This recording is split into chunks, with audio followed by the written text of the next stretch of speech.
ទឹកស្ទឹងស្លាគូហូរលាច្រាងទៅចោលរូបស្រីនៅតែឯងឯកាទឹកភ្នែកហូរលាយនឹងព្រះគង្គីញ៉ាទៅសង្សារដែលឃ្លៀតទៅឆ្ងាយធម្មជា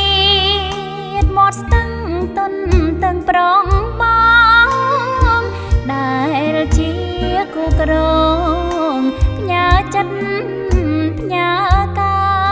យធ្លាប់ងូតទឹកស្ទឹងរត់លេងសប្បាយកូនសែនស្ដាយកាយក្លិនខ្លួ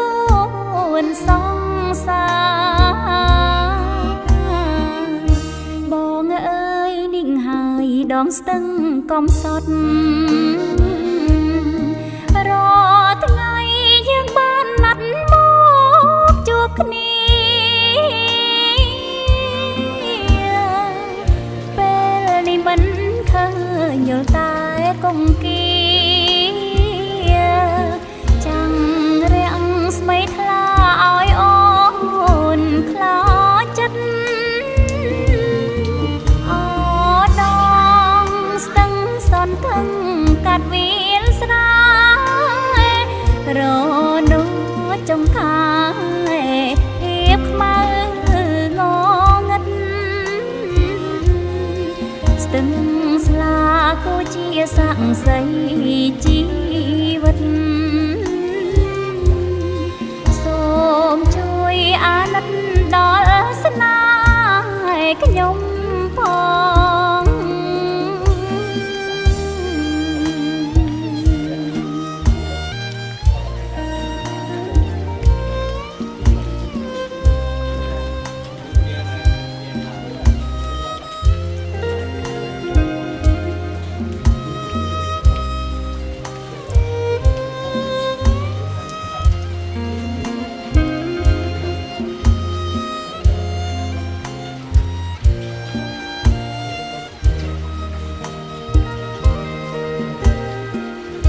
បងអើយនេះហើយដងស្ទឹងកំសត់រាល់ថ្ងៃយើងបានណាត់មកជួបគ្នាពេលនេះមិនឃើញយល់តែគង្គីចាំង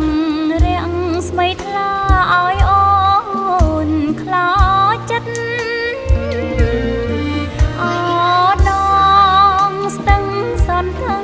កាត់វាលស្រែរនោះចុងខាងហៀបខ្មៅងងឹតស្ទឹងស្លាគូជាស័ក្តិសិទ្ធិជីវិតសូមជួយអាណិតដល់ស្នេហ៍ខ្ញុំផង